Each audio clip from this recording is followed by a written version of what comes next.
کب آنے کے قابل تھا رحمت مدینے میں. ارے واہ ماشاء اللہ. قباء شریف کی زیارت کی ابھی سیدنا امیر حمزہ رضی اللہ تعالیٰ عنہ کے مزار پاک پر ابھی جا رہے ہیں انشاءاللہ. تو راستے میں تھوڑا چائے پانی رچتے ہوئے. جناب حمزہ جناب حمزہ جناب حمزہ. 26 ربیع الاخر 1446 سنہ ہجری مدینہ منورہ کی پاکیزہ فضاؤں میں ہیں.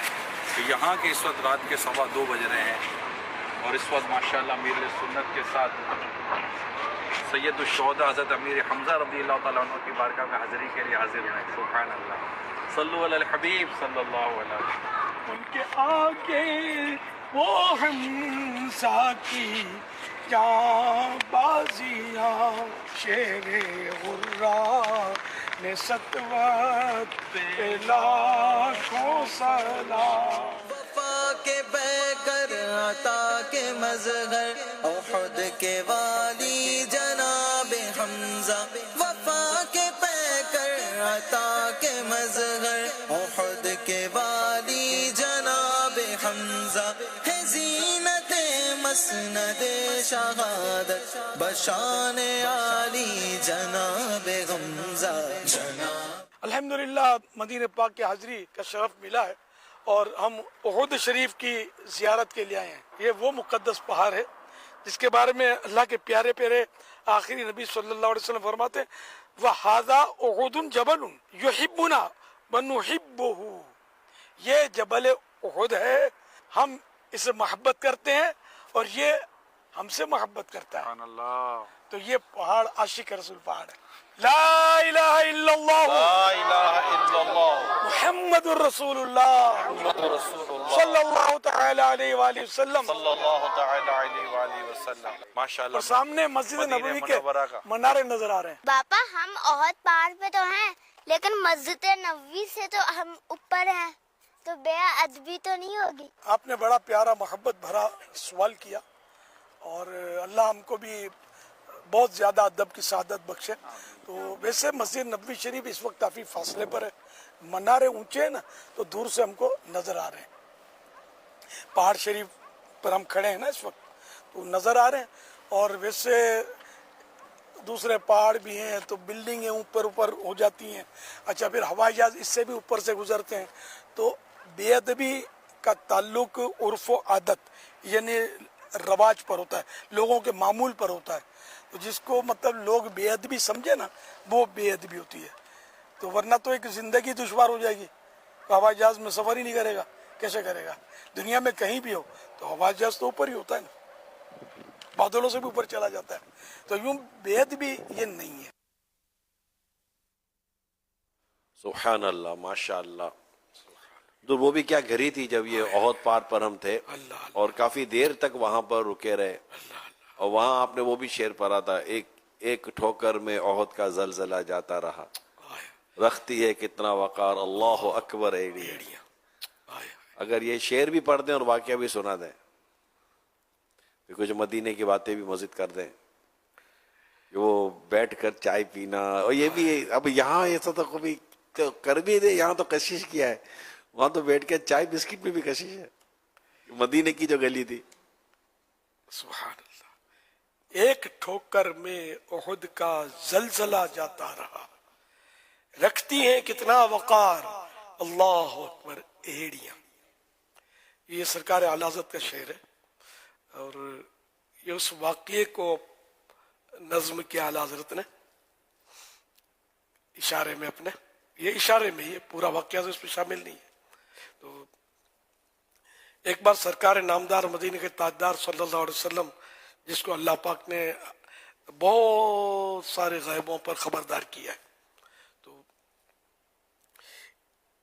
آپ کے ساتھ حضرت ابوبکر صدیق رضی اللہ تعالیٰ عنہ، حضرت عمر فاروق اعظم اور حضرت عثمان غنی رضی اللہ تعالیٰ عنہ، یہ تینوں صحابہ آپ کے ساتھ تھے.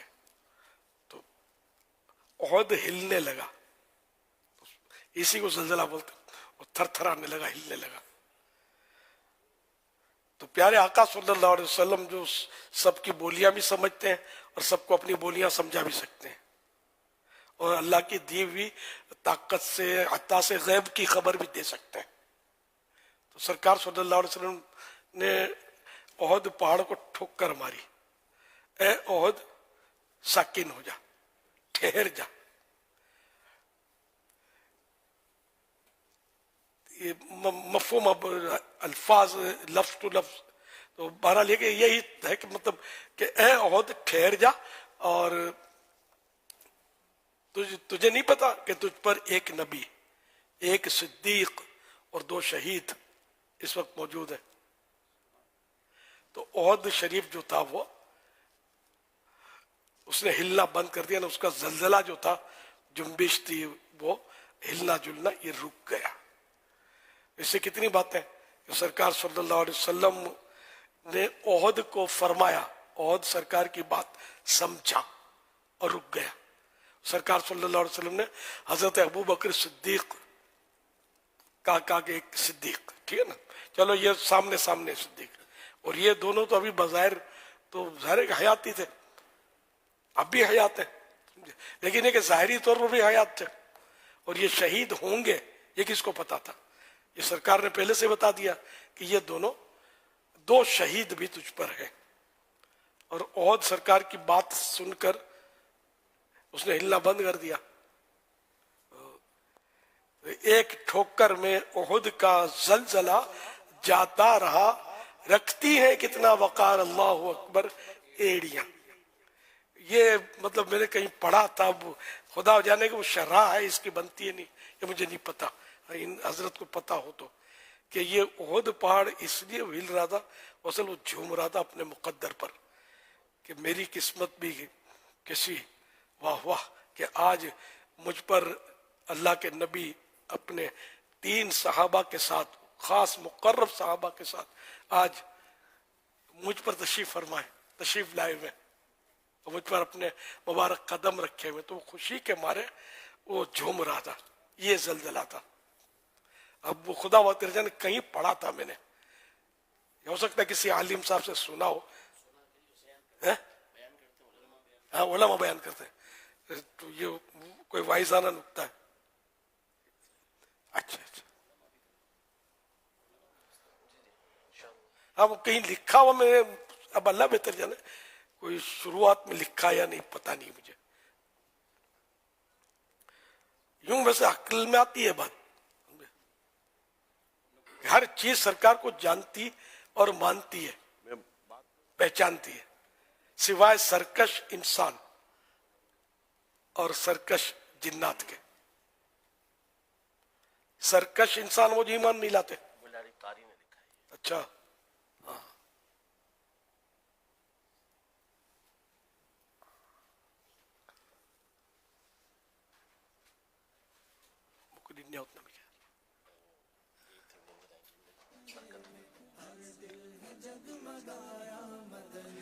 حضرت سیدنا علامہ علی قاری رحمۃ اللہ علیہ فرماتے ہیں اس کا احد پہاڑ کا اس وقت جھومنا فرحت و سرور یعنی خوشی کی وجہ سے تھا. حوالہ مرقات المفاتیح جلد 10 صفحہ 448 تحت الحدیث 6083. حکیم الامت مفتی احمد یار خان رحمت اللہ علیہ فرماتے پہاڑ خوشی میں وجد کرنے اور ہلنے لگا کہ آج مجھ پر ایسے قدم آئے. معلوم ہوا کہ اللہ کے مقبول بندے، ولی، ساری خلقت کے محبوب یعنی پیارے ہوتے ہیں. ان کی تشریف آوری سے سب خوشیاں مناتے ہیں. میرات المناجی جلد 8 صفحہ 408. سبحان اللہ. چلو تصدیق ہو گئی، پہاڑ خوشی میں جھوم رہا تھا کہ آج مجھ پر کس کے قدم آئے ہیں.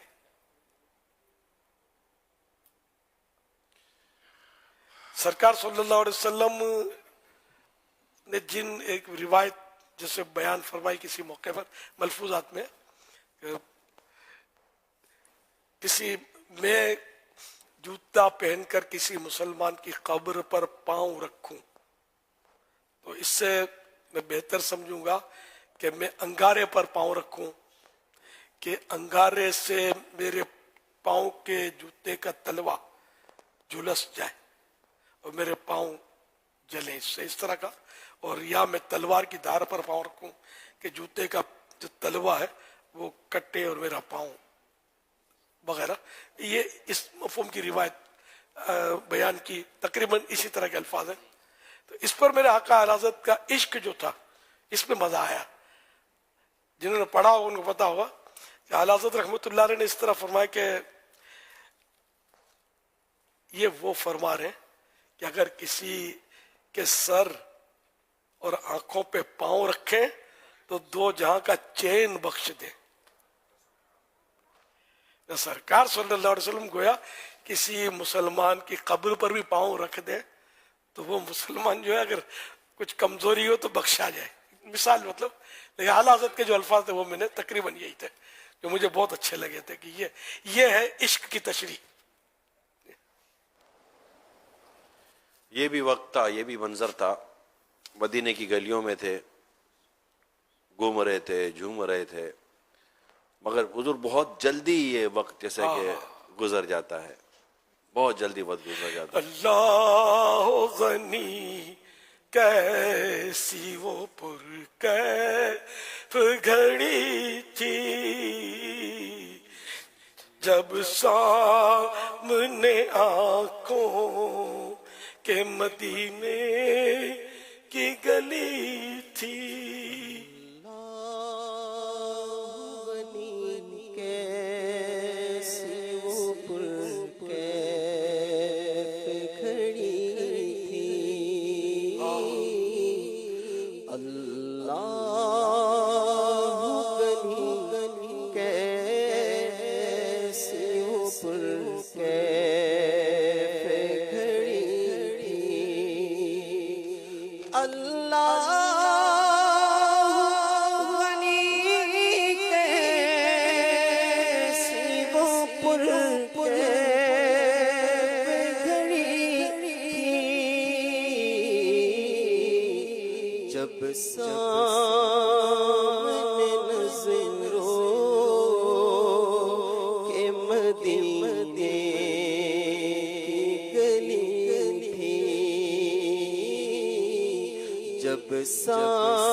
جب پہلی نظر گنبد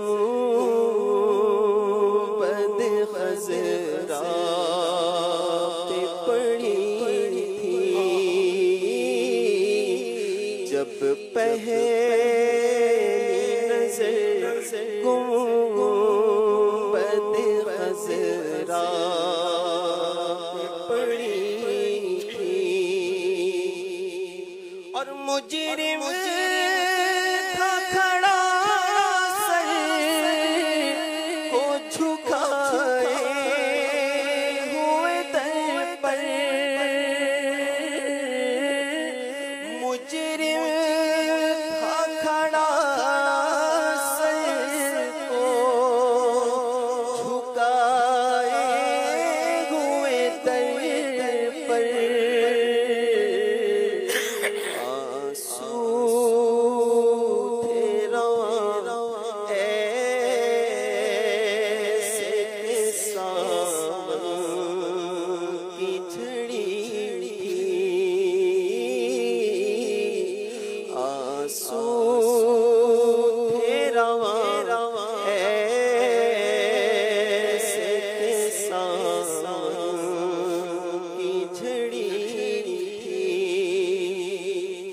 اور اس شہر کے زلزلے چمکتے ہوئے تارے، اس شہر کے ذرے چمکتے ہوئے تارے، ہر چیز وہاں نور کے سانچے میں ڈھلی تھی، ہر چیز وہاں نور کے سانچے میں ڈھلی تھی، اور لے ڈوبتے اعمال میرے مجھ کو نیازی، لے ڈوبتے اعمال میرے مجھ کو نیازی، جا پہنچا مدینے میری تقدیر بھلی تھی، جا پہنچا مدینے میری تقدیر بھلی تھی، اللہ کیسی وہ پرکیف کھڑی تھی، جب